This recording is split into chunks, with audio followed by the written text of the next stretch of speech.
August 10th, 1945. Washington, D.C. The room is quiet except for the soft scrape of paper and the distant hum of summer heat pressing against the windows. President Harry S. Truman sits at his desk, eyes fixed on a cable from Tokyo. He has not slept much since Hiroshima or Nagasaki. The weight of two cities, 200,000 lives rests heavily on his shoulders. And now, a question hangs in the air, unspoken but unavoidable. Will there be a third bomb?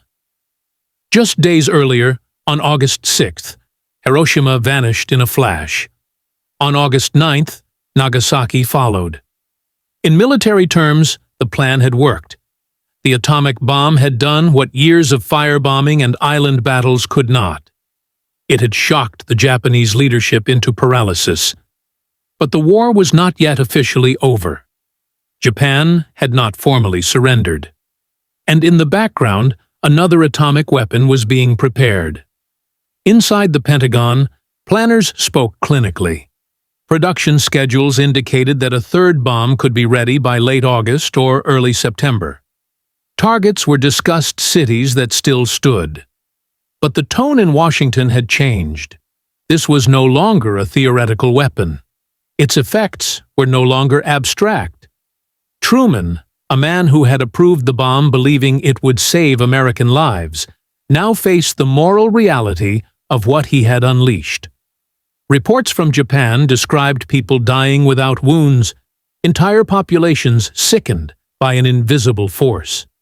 Scientists who had built the bomb began to express unease. Military leaders, too, questioned the necessity of continuing.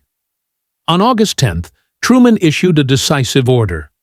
No further atomic bombs were to be dropped without his explicit approval. It was a line drawn quietly but firmly. The president later wrote that he could not bear the thought of killing all those kids. The atomic bomb had crossed from military tool to moral threshold.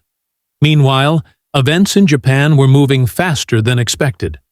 The Soviet Union had declared war on Japan on August 8th, invading Manchuria with overwhelming force.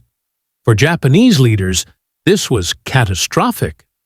The war they had hoped to end through mediation now threatened to become an occupation by multiple enemies. Inside the imperial palace, Emperor Hirohito broke centuries of silence. On August 14th, he intervened directly, urging acceptance of surrender. It was the atomic bomb, but also the Soviet entry that convinced him the war must end.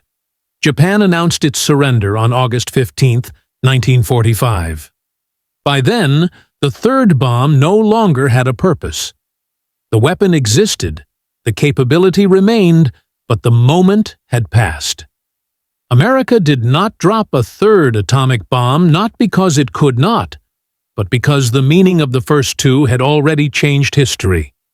The bomb had ended the war, but it had also revealed a future too terrible to rush into lightly.